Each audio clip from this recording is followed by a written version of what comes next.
sugar-free ice cream, dairy-free ice cream, and ice creams made with artificial coloring and artificial flavoring. Go ahead. I dare you to find ice creams that don't fall into one of those categories. And if you do find it, well, that's a starting point because everyone loves ice cream and it's been around a long time. In fact, what we call ice cream today had its roots in Europe, had its roots in France, England, Italy, and dates back to about 1600s when people figured out that you could add salt to ice in order to make frozen desserts. Now, if you go even further back in history, back to the Persians, back to the Greeks, yeah, there were also frozen ice creams, frozen desserts back then as well. Not much less known about those, but what we call ice cream today really is sort of a product from the 1600s. Meet Dr. William Li, a world-renowned Harvard-trained medical doctor, researcher, and president and founder of the Angiogenesis Foundation. His work has led to more than 40 FDA-approved therapeutics and devices for cancer, cardiovascular disease, wound healing, and vision loss.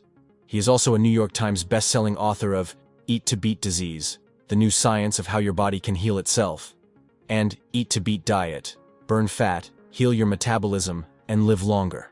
Disclaimer: the information provided in this video is for educational purposes only and is not a substitute for professional medical advice, diagnosis, or treatment. Always seek the advice of your physician or other qualified health provider with any questions you may have regarding a medical condition. Do not disregard professional medical advice or delay in seeking it because of something you have read or seen in this video.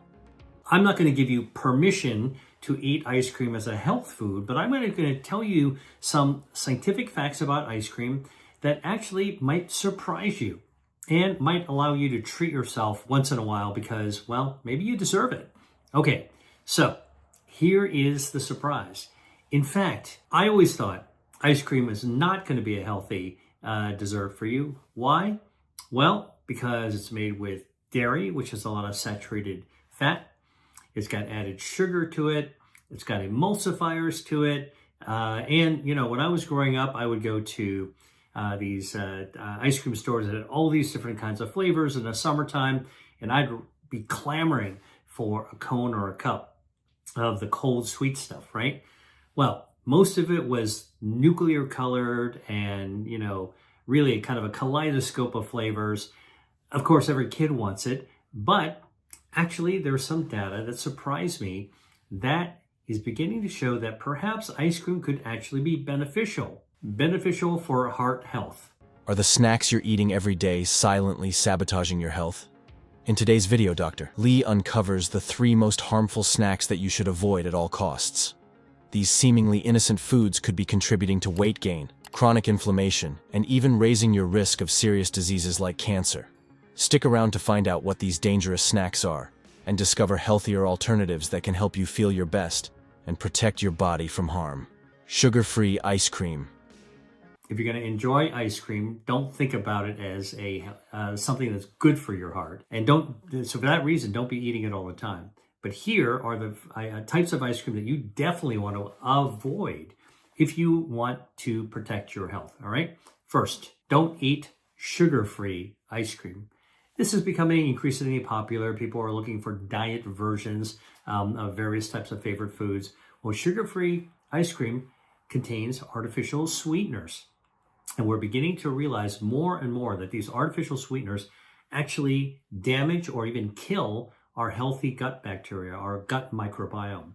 And your gut microbiome is one of the most precious defenses you have. In fact, I write about the gut microbiome as one of your body's 5 health defense systems. You've got angiogenesis, you've got stem cells, you've got microbiome, you've got your DNA protection, you've got your immunity, and the gut microbiome is one of your health defenses. So you don't want to mess that up, all right?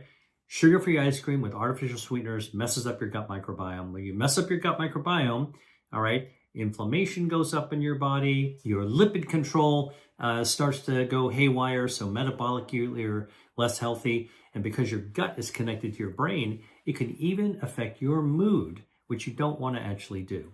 At first glance, sugar-free ice cream seems like a healthier choice, especially for those trying to cut back on sugar. However, Many sugar-free ice creams contain artificial sweeteners like aspartame or sucralose, which can negatively affect gut health, disrupt metabolism, and even increase cravings for more sweet foods. These additives can lead to overeating and may still contain unhealthy fats and preservatives that contribute to inflammation. Dr. Lee cautions that while sugar-free ice cream may seem harmless, the artificial ingredients can fuel inflammation, which is a key factor in chronic diseases, including cancer. I'll tell you what my thinking is, if I had to explain it as a researcher, as somebody who studies food as medicine, is that ice cream is cold, right? So when you eat ice cream, you're having some of this cold stuff go down your stomach, all right? And the cold temperatures of the ice cream could activate receptors inside your stomach. These are like temperature gauges, all right? Like thermostats in your stomach, and they sense temperature. If you drink cold water, you'll turn on these little sensors. And you have ice cream. Well, I figure that could also turn on these receptors.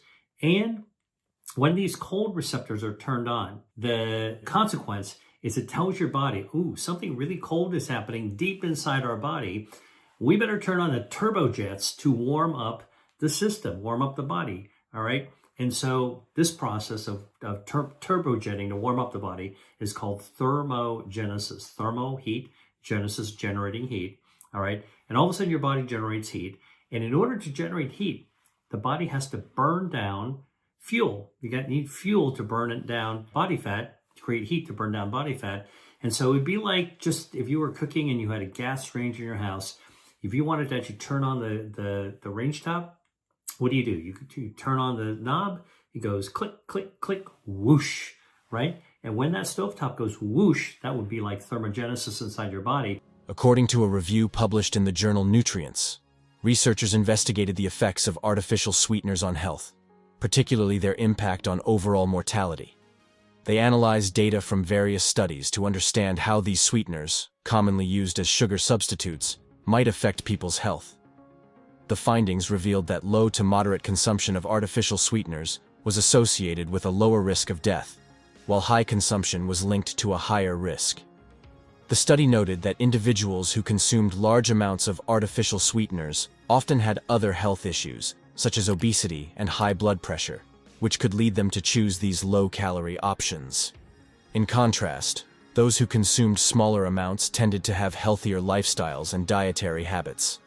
Additionally, the review highlighted that despite the original intention of artificial sweeteners to help people reduce sugar intake and lower their chances of developing diabetes, recent research suggests that their use might actually contribute to an increased risk of chronic health problems like obesity and insulin resistance. If you've ever had a natural ice cream made with real, genuine fruit flavoring, you'll realize, first of all, it tastes really amazing.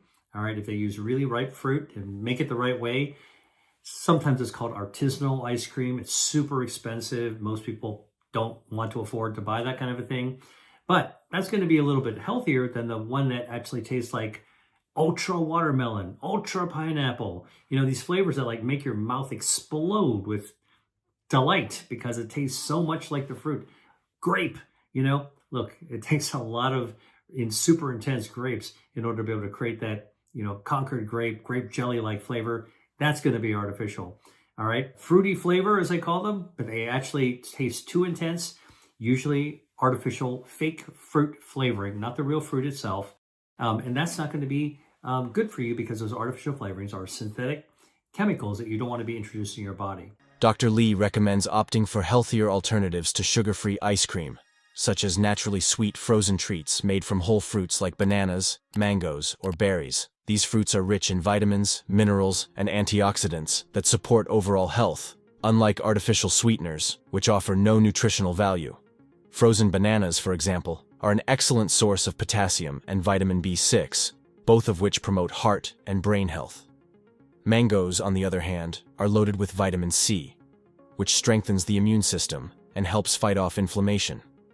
By choosing these whole fruit alternatives, you not only satisfy your sweet tooth naturally, but also fuel your body with essential nutrients that can aid digestion, reduce inflammation, and lower the risk of chronic diseases. Additionally, these natural frozen desserts can be made easily at home by blending the fruits and freezing them, ensuring there are no hidden additives or unhealthy fats. This makes them a far superior option to processed sugar-free ice creams, which can still harm your health despite the lack of sugar. Red meats. I'm not a vegan, and I sort of am an omnivore, so I will sample a little bit of everything. But I would say I'm mostly a plant-based eater. Okay, 85% of my diet is plant-based. I try to cut down or avoid red meat. Doesn't mean that I don't eat red meat, but it's very, very rare. I rarely eat red meat, but I try to avoid it because, in general, it doesn't make me feel that great. Red meat will change the gut microbiome pretty quickly, like overnight. It'll start to change the gut microbiome in ways that are not quite so healthy. So I try to stay away from that. And there's a lot of saturated fat in a lot of ways that red meats are prepared. I mean, the beautiful ribeye steak with a lot of marbling, packed with saturated fats. I mean, so look, I'm also somebody, besides being a scientist and a doctor, I appreciate food. So I can tell you why people love a richly marbled steak. I mean, it tastes great. You can really make it taste great, but it's not that good for you because of the marbling, because of that saturated fat. You keep on doing that every single day and you have a 3-inch steak, you are just really doing your health and your cardiovascular disease, your heart health, a disservice. Dr. Lee has long warned about the serious health risks of eating processed meats, such as bacon, sausages, and deli meats. These foods don't just increase your risk of heart disease and cancer, they also speed up the aging process. Research has shown that eating processed meats can actually make your cells age faster by shortening something called telomeres. Telomeres are protective caps at the ends of your DNA that help keep your cells healthy. When they get shorter, it means your cells are aging more quickly. A large study called the Multi-Ethnic Study of Atherosclerosis found that people who ate processed meats regularly had shorter telomeres. In fact, for every extra serving of processed meat each day, their telomeres shortened enough to make them biologically older by a full year. This means that eating processed meats 4 to 5 times a week could be making you age faster than normal. Red meat, saturated fat. And by the way, there's another dimension to meat. Again, this is really the detail part of it. And I want people to think about this. How do you tend to prepare foods can actually make a big difference in terms of whether they're good or not so good for you. Chicken fried steak is a great example. You take red meat, okay, that's kind of a fatty, not a particularly good cut, not a particularly tasty cut. You bread it and you deep fry it. Okay, now you've taken it something that's not that great for you, and you made it a lot worse. All right, and then people are eating that every single day. Not surprisingly, it's not that good for you. So, what I tell people to do is, if you're not a big fan of red meat, cut it down or cut it out. Find other ways to substitute it. But I'm not a categorical person, right? So every now and then, you might have a hankering for a piece of steak. Don't eat the whole ribeye. Have a couple of slices. And that's another little tip that I try to give people. Some people really, really love red meat.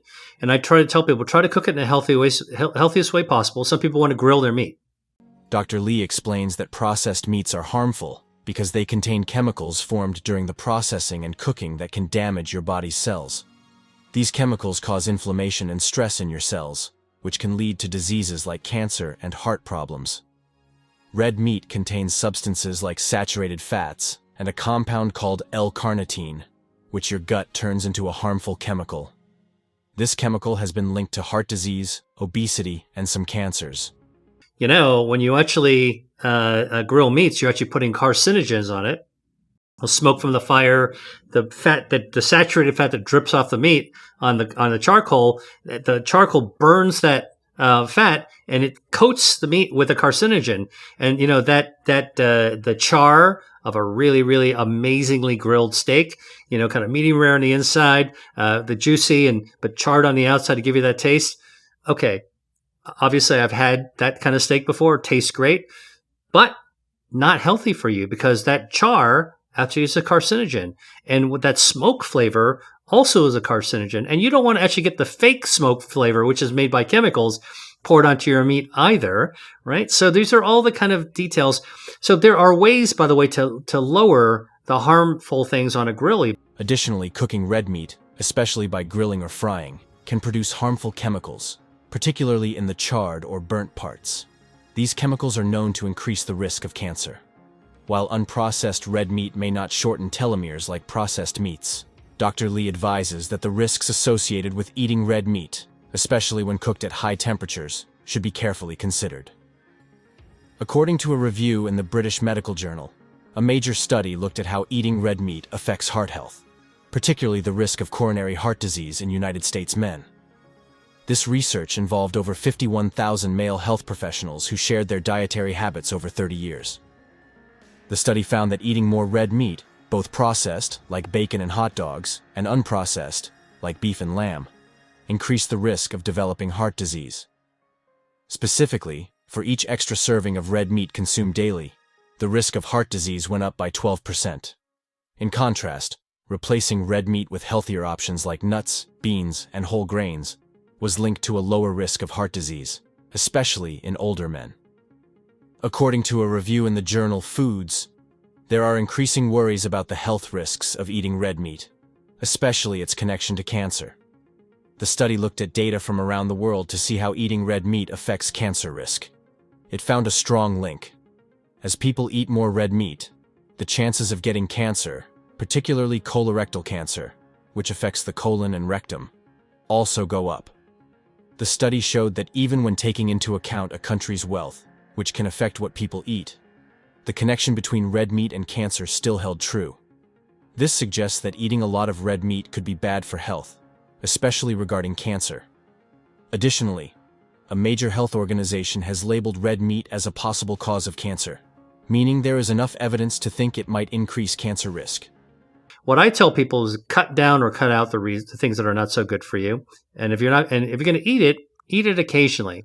And if you're going to go for it, eat one that's actually really high quality and that's really going to satisfy that craving. Let's talk about meat for 1 second. I'm a researcher and I'm well aware of the innovation of plant-based meats. Okay. Interesting idea, right? You take plants and you break them down and you reform them and you add all kinds of stuff to them to make them taste like meat. And you can even grow meat in a glass dish to create, lab grown steaks and fish and chickens and ducks even. It's kind of crazy, but I'm familiar with that because that's what we used to do in a lab to do human research. Well, the plant-based meats are really ultra processed foods. And if you're somebody who wants to avoid GMO, genetically modified foods, the ones that bleed, well, they engineer the gene to make them bleed. The plants don't bleed. There's no blood, but they actually engineer a gene for hemoglobin. And so here's a thing that I would say, rather than switch from your hamburger or your steak to a plant-based meat, just go for whole foods and try to find the healthiest combination. If you want to eat a steak every now and then, just get the best damn steak you can actually find and get a small piece of it, cook it just the way you want it, and eat it, enjoy it, but don't substitute it with an ultra-processed food either. That's not necessarily good for you. Dr. Lee encourages incorporating healthier, plant-based alternatives into your diet. He suggests replacing these harmful meats with foods that not only reduce inflammation, but also provide essential nutrients to support overall health. One of Dr. Lee's top recommendations is legumes, such as lentils and beans. These are excellent sources of plant-based protein and fiber, which support heart health and help regulate blood sugar levels. They are also packed with antioxidants and phytochemicals that combat inflammation and reduce the risk of chronic diseases like cancer and heart disease. Nuts and seeds are another alternative. Almonds, walnuts, chia seeds, and flax seeds provide healthy fats, protein, and fiber. These foods are shown to lower bad cholesterol, support brain health, and even help in weight management. The combination of fiber and healthy fats found in nuts and seeds can also keep you feeling full for longer, reducing the likelihood of overeating. For those looking for a protein source similar to meat, Lee highlights the benefits of non-processed, lean plant-based protein like tofu, tempeh, and edamame. These soy-based foods contain essential amino acids and are low in saturated fat, making them excellent for heart health. Plus, soy foods have been linked to a reduced risk of certain cancers, including breast and prostate cancer. By making these simple swaps, Dr. Lee advises that you can significantly lower your risk of chronic diseases, slow down the aging process, and improve overall health. These foods not only nourish the body, but also help protect against the harmful effects caused by processed and red meats. Chocolate, 285. Chocolate is a confection. It's candy. Chocolate is actually made with cacao. Cacao is a plant-based food which contains polyphenols. The more cacao you have in the chocolate, the darker the chocolate, right? It's 70% cacao, 80% cacao, even 100% cacao. That's when you actually have a lot of the polyphenols from the cacao plant-based. One of the things that we look for is for healthy chocolate is the percent higher levels of cacao. The more, the better. I always say 80% or higher is exactly what you want. Chocolate, especially milk chocolate and other sweetened varieties, typically contains high amounts of saturated fat and processed sugar, both of which can have negative effects on your health. The combination of unhealthy fats and sugars found in many commercial chocolate products can lead to weight gain, increased inflammation, and a higher risk of chronic conditions like heart disease and diabetes. These forms of chocolate may be more harmful than helpful when consumed in excess. What does dark chocolate do for you? It does a lot of things. One of the most important things the polyphenols do is it recruits your stem cells. All right, that's right. We all have stem cells in our body. They were left over when we were growing in our mom's belly in the womb, and they formed our organs. All right. So when we were actually born, there were extra stem cells left over, about 70 million. All right. And they all got packed away, stored away in our bone marrow. So our bone marrow is the little the spongy stuff in the middle of our bone. If you ever took a chicken bone and broke it in half, you would actually see that brown stuff in the middle. That's bone marrow. That's packed with stem cells. So eating chocolate, the chocolate bioactives called proanthocyanidins actually calls out those stem cells into our bloodstream. It signals to them so they come flying out of our bone marrow like bees coming out of a hive, and they circulate around in our blood. And you know what they do? They look for areas that need to be fixed. However, Dr. Lee highlights that dark chocolate, specifically those with high cocoa content, 70% or more, is a different story. The health benefits of dark chocolate stem from its high concentration of cocoa solids, the core ingredient that contains powerful antioxidants called flavonoids. Unlike milk chocolate, dark chocolate has less sugar, little to no dairy, and a greater percentage of cacao, making it a healthier option. Research has shown that consuming dark chocolate in moderation can lower the risk of heart disease, improve gut health by nourishing good bacteria, and even protect your DNA from damage caused by oxidative stress. Studies have looked at people who have had dark chocolate, actually cacao beverage, and they found that having the cacao beverage actually helps the blood vessels become more resilient because the stem cells have actually come out and fixed and repaired and regenerated the areas of the blood vessels in order to keep them as healthy and as resilient as possible. All right, so this is basically taking about 2 cups of hot cocoa, dark chocolate, for a month, 30 days. And some people were able to double the number of stem cells that come out of their blood vessels. In addition to its heart protective qualities, Dr. Lee points out that dark chocolate can have a positive impact on your immune system. Studies have demonstrated that drinking hot chocolate made with high concentrations of cocoa can enhance blood flow and increase the production of stem cells, which are vital for tissue repair and regeneration. Moreover, the flavonoids in dark chocolate can shift immune cells from a pro-inflammatory state to an anti-inflammatory one, helping to reduce chronic inflammation and support overall health. However, dark chocolate should be eaten in moderation.